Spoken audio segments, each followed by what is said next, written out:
Bäder mit der Granda-Technologie aus. Ihre Erfahrung: weniger Chlorverbrauch, bessere Wasserqualität, bessere Hautverträglichkeit. Vorher hatten wir relativ viel mit Algen zu tun, also Algen am Beckenrand, im Becken drin. Und auch in den Messgläsern in der Technik drin hatten wir sehr viel Kalkablagerungen, was heute auch nicht mehr der Fall ist. Das Becken reinigt sich quasi von selbst. Man hat sehr wenig damit zu tun, mit der Reinigung. Auch in der Technik, man fährt mit viel weniger Chlor. Also wir fahren mit der Hälfte Chlor als vorher.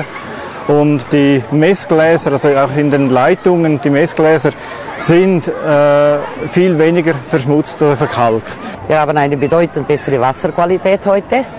Das hören wir sehr positiv durch Aussagen der Badegäste.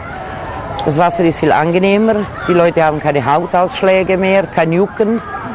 Also nur positive Erfahrungen bis heute.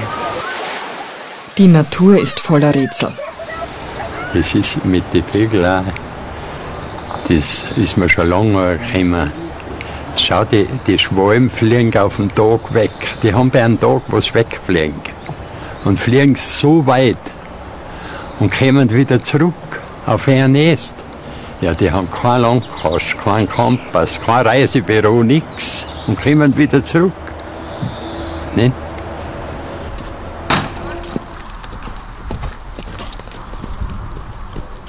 Was den Menschen gut tut, dient wohl auch den Tieren. Ja, meine älteste Stute, die ist jetzt mittlerweile 24 Jahre alt, hatte immer im Sommer, also bei heißeren Temperaturen, Probleme ein bisschen mit Kreislauf. Das heißt, die Füße, die Hinterbeine sind immer angeschwollen. Da hat sie immer Wasseransammlungen bekommen und ist dann im Prinzip immer stärker geworden und sie hat so richtige dicke Füße bekommen. Und jetzt, seit ca. 3 Monaten, habe ich das Granda-Wasser und es ist wie weggeblasen. Sie hat Füße, wie wenn sie 3 Jahre alt wäre, hat keine Kreislaufprobleme, es gibt keine Wasseransammlungen mehr. Irgendwo hätte ich es nicht geglaubt, wenn man mir das vorher erzählt hätte. Aber ein Pferd kann sich's nicht einreden, das kann sich auch nicht einbilden, dass es jetzt besser geht. Und ich schaue jeden Tag in den Stall und kann es nicht glauben, dass es noch immer so ist. Es war ein langer Weg des Experimentierens für Granda. Und selbst die Ehefrau war nie ganz sicher, ob sich die Entbehrungen eines Tages rentieren würden. Er hat einen Motor angefangen zu bauen und das, ja, eins nach dem anderen. Und das ist natürlich, haben wir zuerst nicht viel Schatz gehabt, wie wir sagen. Nicht, dass das was wert oder was ernst wert, was einmal was einbringt und so. Und ja, wie es halt so ist, nicht? Es hat sich doch gelohnt. Ich kann mich erinnern, die Mutti hat noch beim Waldwürstimmer als Kellnerin gearbeitet, dass wir finanziell über die Runden kommen. Die Inge und Tanne haben damals im Krankenhaus gearbeitet, die haben sozusagen ihren Lohn beigesteuert zum Einkaufen. Also ich habe Zeiten gehabt, wo ich das schon gemerkt habe, weil ich zum Beispiel dann, also in der Fremdverkehrsschule habe ich nicht Wienwoche und auch nicht Skiwoche fahren können, aber ich hätte mich geschämt, dass ich gesagt habe, wir haben kein Geld. Ich habe dann einfach immer gesagt, ich mag nicht, weil man einfach zu stolz war, dass man da sagt, man hat kein Geld.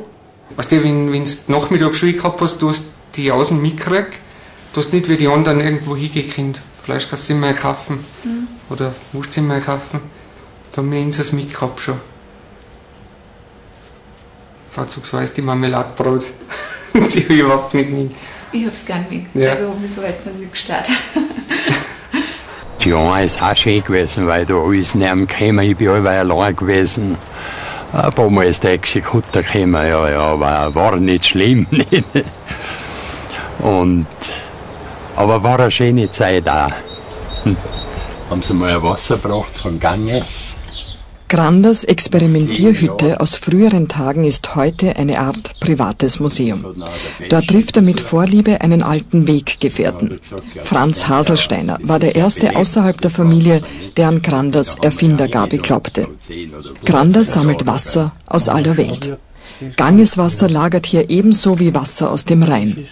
Heute wird hier mit Vorliebe die gute alte Zeit besungen. Das ist auch von der Adria. 87er Wasser. Ja. Ja. Ich habe da gefragt, dass da ein Mann ist in Jochberg und was sich da befasst mit Sachen, was mir zuerst nicht ganz erklärlich waren. Dann habe ich einmal aufgesucht und gefragt, ob wir mal zusammensitzen können. Später haben wir die ersten Versuche mit die Kat gemacht, Wasserbelebung. Einfach, wir waren überbeansprucht von lauter Ideen. Der eine hat, was der eine gewusst hat, hat der andere gesagt. Regelmäßig alle 14 Tage, da trinken wir unser Bier und wärmen alte Sachen auf.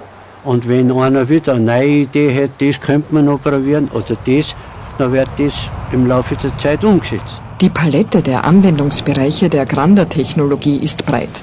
Das Bemerkenswerte dabei ist, dass die Vorschläge, wo man seine Technologie einsetzen könnte, in den meisten Fällen nicht von Granda selbst kamen. Sehr oft geht die Initiative für neue Anwendungsbereiche von Geschäftsleuten aus, die zuvor die Technologie in ihrem privaten Bereich eingesetzt haben. Was im Kleinen funktioniert, muss auch im Großen funktionieren, sagte sich Wäschereibesitzer Benedikt Sutter aus Metzingen. Die Wäsche ist nach wie vor vom Warenausfall her so gut wie früher. Wir verbrauchen aber doch deutlich weniger Waschmittel. Es sind auf jeden Fall 15%, die wir jetzt wirklich deutlich einsparen. Für jedes gewaschene Kilo Wäsche bedeutet das letztendlich einen halben Cent Einsparung. Aufs Jahr gerechnet summiert sich das allerdings bei unseren 8.000 bis 10.000 Kilo pro Tag auf etwa 12.000 Euro. Aus der Beobachtung des Wassers bezieht Granda seine Denkanstöße. Sein Denkansatz ist ganzheitlich. Und dann haben wir auch das oft so, die Bäume, Tausende, bei den großen zigtausende Liter müssen da rauf. Und im Wurzelwerk wird das Wasser schon sortiert. Das Grobe geht nach außen und das Feine nach innen, in jedes kleine Astel, nicht? Dann die Blatteln, die Blüten, die Früchte. Zigtausende Liter müssen. Wer pumpt denn das auf? Über all dem steht eine unsichtbare Instanz, die Granda als oben bezeichnet. Und dann frage ich immer nach oben und ich kriege die Antwort. Und dann macht man das und bis jetzt ist es immer richtig gewesen. Und das ist eigentlich so schön, die Verbindung haben. Granda ist zutiefst davon überzeugt, dass es ein höheres Wesen, einen Gott gibt.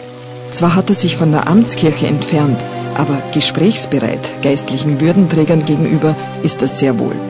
Und so war es für Johann Granda auch ein besonderes Ereignis, als der weltoffene Erzbischof von Salzburg eines Tages zu ihm auf Besuch kam.